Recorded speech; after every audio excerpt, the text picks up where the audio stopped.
तो आइए अब हम लोग देखते हैं, ये स्टेट टीजीटी मैथमेटिक्स 2020 का पार्ट फर्स्ट है, जो कॉमन सेक्शन है आपका बाल विकास शिक्षा शास्त्र वाला, जिसमें 1 से 30 तक क्वेश्चन है, वो वाला ये पार्ट है। तो हम लोग पहले देखते हैं फर्स्ट क्वेश्चन कि निम्नलिखित में से कौन थॉर्नडाइक द्वारा निर्धारित अधिगम का मुख्य नियम नहीं है।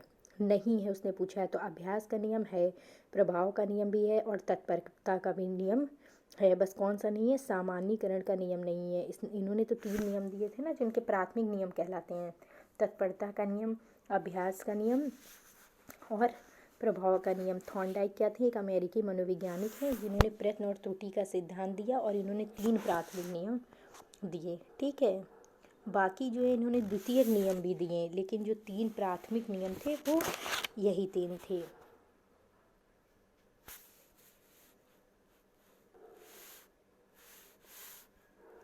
नेक्स्ट हम लोग देखते हैं सेकंड क्वेश्चन, संवेगात्मक बुद्धि शब्द सबसे पहले किसने पेश किया था। कौन सी बुद्धि, संवेगात्मक बुद्धि। तो संवेग क्या होता है, एक मानसिक स्थिति है जो भय, क्रोध, प्रेम आदि से जुड़ी होती है, जबकि संवेगात्मक बुद्धि क्या होती है, किसी व्यक्ति की स्वयं की भावनाओं और दूसरों की भावनाओं को पहचानने, नियंत्रित करने और प्रबंधित करने की क्षमता को संदर्भित करती है। तो किसने दिया था, मेयर और सालोवी ने। मेयर और सालोवी ने सबसे पहले संवेगात्मक बुद्धि शब्द की शुरुआत करी थी। किसने, मेयर और सालोवी ने। ठीक, नेक्स्ट हम लोग देखते हैं, निम्नलिखित में से कौन सा दृष्टिकोण विकलांग बच्चे के व्यवहार का विश्लेषण करने और उसके सीखने की कमी के मूल कारण का पता लगाने पर आधारित है। तो ये व्यवहारात्मक दृष्टिकोण होता है। कैसा, व्यवहारात्मक दृष्टिकोण। नेक्स्ट है, अव्यक्त अधिगम की अवधारणा सर्वप्रथम किसने प्रस्तुत करी। तो इसका आंसर होगा एडवर्ड चेस टॉलमैन ने। एडवर्ड चेस टॉलमैन ने।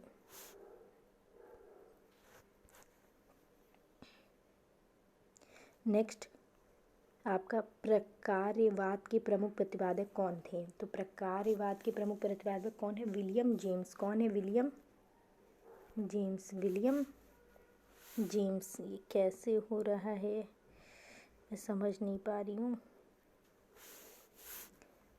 नेक्स्ट, निम्नलिखित में से कौन सा जन्मजात प्रेरक का उदाहरण है। जो जन्मजात होता है, पुरस्कार, दंड, प्रोत्साहन की भूख। तो क्या होता है, भूख आपका कैसा है, जन्मजात प्रेरक का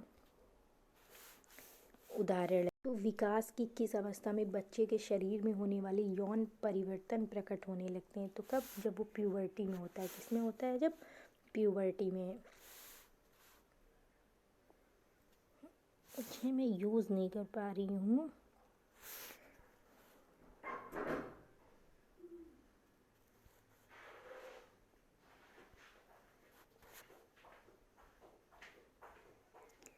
नेक्स्ट है 8वां क्वेश्चन, शास्त्रीय अनुबंधन का दूसरा नाम क्या है। तो इसको एस टाइप भी कहते हैं। क्या कहते हैं, एस टाइप भी। नेक्स्ट क्वेश्चन है 9th, उद्योग बनाम हीन भावना चरण के लिए एरिक्सन द्वारा आयु वर्ग क्या है। तो एरिक्सन के पहली जो थी वो थी कि विश्वास बनाम अविश्वास, दूसरा स्वायत्तता बनाम लज्जा, तीसरा पहला बनाम अपराध बोध और चौथी थी परिश्रम बनाम हीनता। उसी को इसमें बोलेंगे उद्योग बनाम हीनता। तो ये थी 6 से 11 उम्र के बच्चों के लिए, 6 से 11 वर्ष के उम्र के बच्चों के लिए।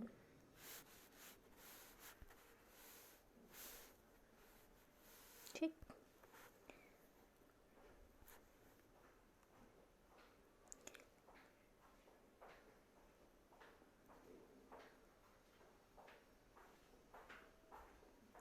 नेक्स्ट हम लोगों का 10th वाला क्वेश्चन है, कौन सा विकास का सही सिद्धांत नहीं है। तो निरंतरता का है, व्यक्तिक भिन्नता का है, स्वरूप की एकरसता का है और विशिष्ट से सामान्य और वाला सिद्धांत नहीं है।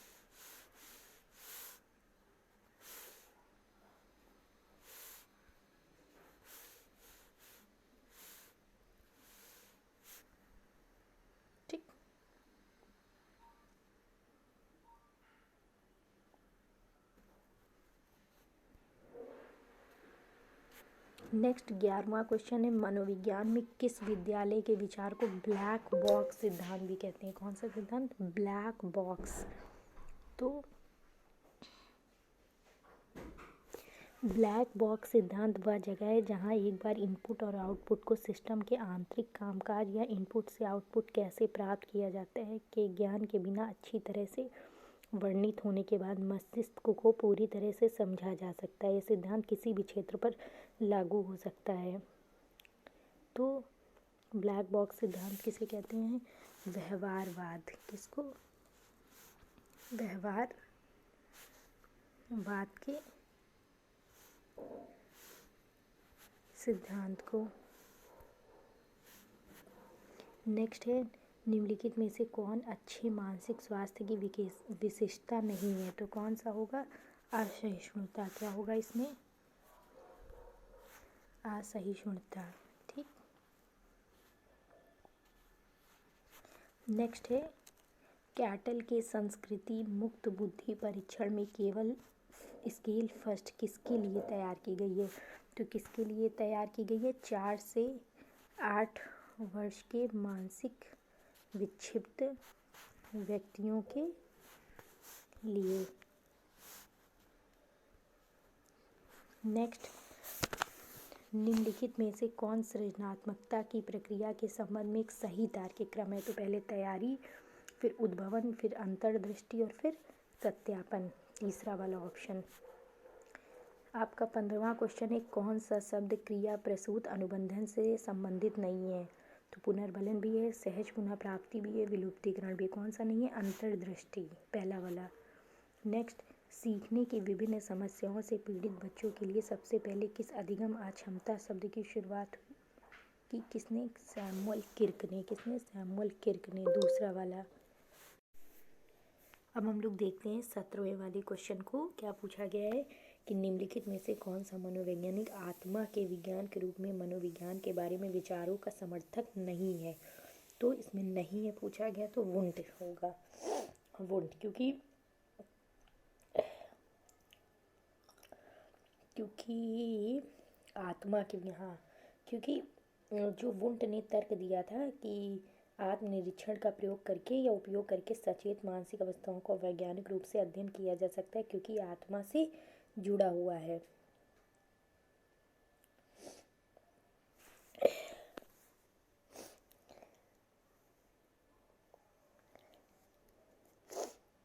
उन्होंने मनोविज्ञान के छात्रों को ऐसे अवलोकन करने के लिए प्रशिक्षित किया जो व्यक्तिगत व्याख्या या पिछले अनुभव के पक्षपाती थे और परिणामों का उपयोग सचेत विचार के सिद्धांत को विकसित करने के लिए किया था। तो यहाँ पे क्या ऑप्शन होगा आपका? वुंट।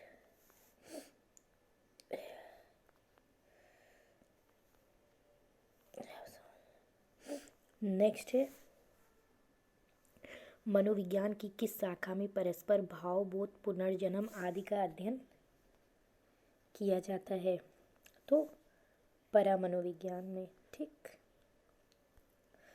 जीन पियाजे के अनुसार तार्किक कथन के आधार पर बच्चा किस अवस्था में परिकल्पना को समझने और सोचने की क्षमता प्राप्त करने में सक्षम होता है? तो कौन सी अवस्था होगी वो? 11 से 15 वाली। ठीक। नेक्स्ट है, निम्नलिखित में से कौन सा मनोविज्ञान मनुष्य की सोच, स्मृति, भाषा, धारणा आदि के बारे में अध्ययन करता है? तो कौन सा होगा वो? संज्ञानात्मक मनोविज्ञान। निम्नलिखित में से कौन क्रेशमर द्वारा दिया गया व्यक्तित्व का प्रकार नहीं है? तो क्रेशमर ने क्या क्या दिया था? क्रेशमर एक जर्मन मनोचिकित्सक थे। उन्होंने रोगियों के अवलोकन के आधार पर लोगों को 4 प्रकारों में बांटा था। तो कौन कौन से? स्थूल का है, दुर्बल प्रकार, सुडौल और दुर्विकसित। ठीक। तो उन्होंने सौंदर्य वाला ये नहीं दिया था। ठीक।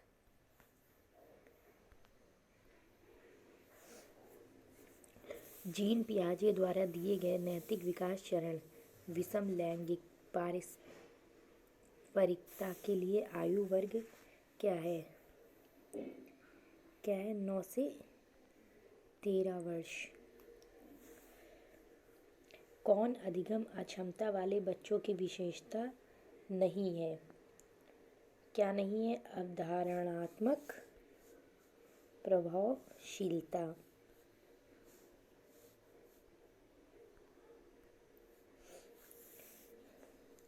गंभीर मानसिक मंद बच्चे का आईक्यू क्या होगा? गंभीर मानसिक मंद, उसका होगा आपका 20 से 35। विकास की किस अवस्था में समान लैंगिक समूहों के प्रति रुचि या मित्रता विकसित होती है? तो 10 से 12 वर्ष। निम्नलिखित में से कौन सा यथार्थवादी चिंतन का प्रकार नहीं है? तो आत्म केंद्रित सोच। कौन सा मनोवैज्ञानिक मानवतावादी मनोविज्ञान का समर्थक नहीं है? तो फ्रायड। क्यों?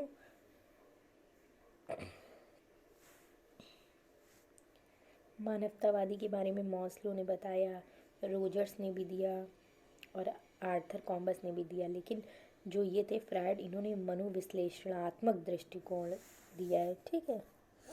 संरचनावाद के प्रतिपादक कौन है? ये तो आसान है आपका, विलियम वुंट।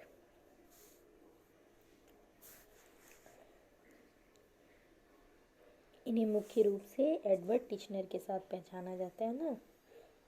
संरचनावाद चेतना का एक जो सिद्धांत है जो मानसिक अनुभवों के तत्वों, संवेदनाओं, मानसिक छवियों और भावनाओं का विश्लेषण करना चाहता है और ये तत्व कैसे अधिक जटिल अनुभव बनाने के लिए गठबंधन करते हैं। इसकी स्थापना विलियम वुंट ने करी, जिन्होंने आत्मनिरीक्षण जैसी नियंत्रित विधियों का प्रयोग किया, जिससे चेतना को उसके मूल तत्वों में बिना संपूर्ण गुणों का त्याग किए विभाजित किया जा सकता है। विलियम वुंट एक अमेरिकी मनोवैज्ञानिक तो जर्मन मनोवैज्ञानिक थे। दूसरा देखते हैं 29 वाला, कौन सा घटक प्रेरणा चक्र से संबंधित नहीं है? तो ध्यान रखना, पूछा गया है कि नहीं है, तो क्या हो जाएगा? संवेग।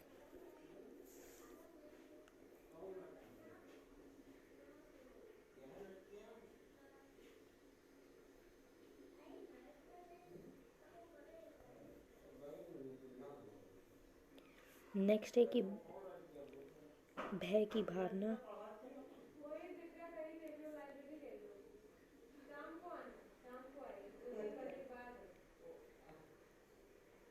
भावना किस मूल प्रवृत्ति से संबंधित है? पलायन।